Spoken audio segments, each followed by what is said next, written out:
Hi, folks. This is Kent with Card Hoarder Prime, bringing you Blue Red Drake. So most of you, I'm sure, first thing you're asking, who are you? Why are you playing this deck? And why should I care? My name's Kent Ketter. I am a Magic professional, newly crowned, thanks to the folks at Card Hoarder and the folks on the SCG Tour.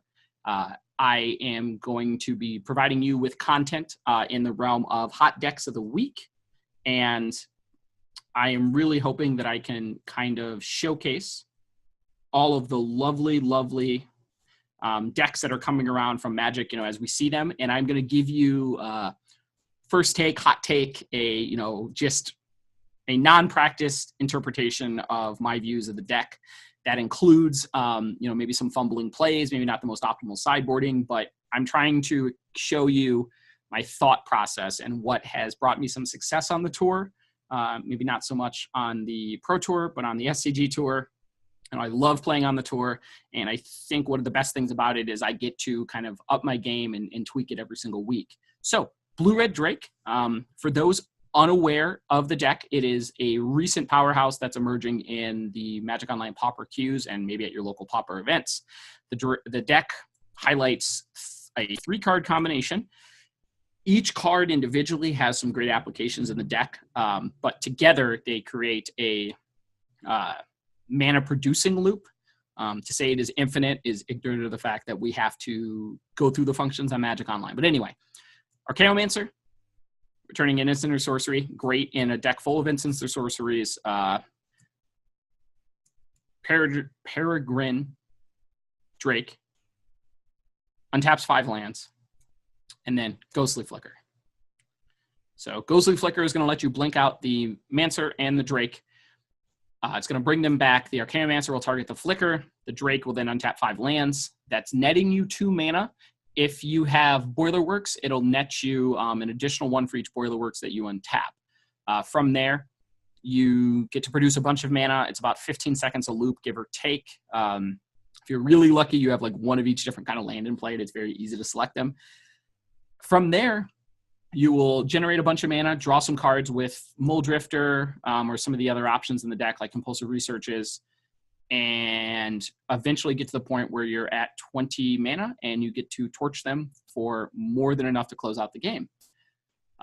Some of the other cards in the deck that really round it out and let it get to that position where it can do those things: Preordain, little card search, a little smoothing, 8 removal spells, 3 counter spells, 4 compulsive research. You just need to find your cards in this deck. And then the Pauper All-Star, which for those not versed in the format, the 1/3 does all of the work you need it to. 3 on the back end makes it a great blocker. Looking at 2 cards, replacing itself immediately is fantastic. And then, of course, we have Muldrifter. This card is the gold standard S tier, top of the top card in Pauper. It's going to draw you 2 cards. 2-for-1s are vital in the format of, very simple effects, as they're at common, but 2 cards is always better than 1. Later in the game, it becomes a 2/2 flyer, which Pauper has a unique position in that, without the cards being across the whole spectrum of design, you tend to only have a limited selection of ones that are coming into play. Anyway, what I was trying to say is that a 2/2 flyer is very good in Pauper. I like the fact that we have some flyers, so we can sometimes do the beatdown plan to set up a torch a little bit without as many loops. But the big part is all of these cards interact favorably with what other people are doing in the format. That then allows you to play the control role in such a way that Blue Red Twin did, transitioning into combo killing them, from a decent life total or just getting yourself so far ahead on board where you have like 15, 20 power that you can just pass, hold up a counter spell, counter their, one possible threat, and go from there. The deck feels like it's going to be difficult to make decisions, and it's also going to be testing my comfort with the Magic Online client. I will say that I am versed in the client, but I am by no means an expert. So apologies and bear with me if I click through some rotations or just make some blatant mistakes, which mostly will be attributed to my lack of familiarity with the deck. That's the fun. We'll touch on the sideboard real quick. This is a list that I just, I pulled from some of the Magic Online Pauper queues. I just wanted to go with a nice mix of effects on the sideboard that showed some of the big cards that you will run into. Or excuse me, we'll just show, a good spread of cards and effects. Hydroblast and Pyroblast. Red decks are very popular. Red removal is popular. The burn deck is definitely one that I expect to see. Pyroblast.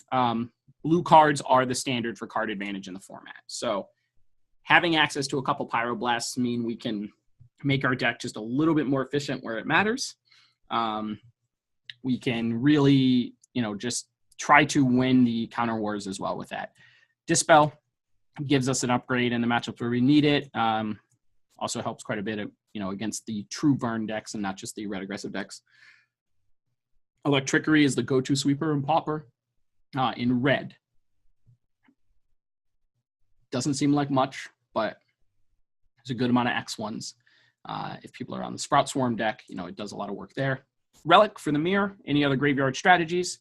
Gigadrouse applies in both your control and your aggro matchups. My belief here is I'll be leaning more towards it in the control matchups. I don't really think that just tapping them out for a turn for a card is really worth it. But Fade Away, on the other hand, is a nice blue, a blue sweeper. A lot of your aggressive decks are going to just go put as many creatures in play as possible, try to go as wide as possible, and overwhelm your removal. Fade Away gives you a good punish on that. And then lastly, we have Ingot Chewer. Just blow up Affinity over and over and over again. I think that card will just win the Affinity matchup for us because you can evoke it for 1 and flicker it, and then keep your 3/3 and blow up 2 artifacts. So let's jump right in the queue and kind of see what we're working with here. Hopefully we'll learn some stuff, and then hopefully we will win more matches than we lose. All right, well, this is the end of the deck tech with Kent with Card Hoarder Prime. I promise you we will get this polished up and ready to go as I become more comfortable with my content.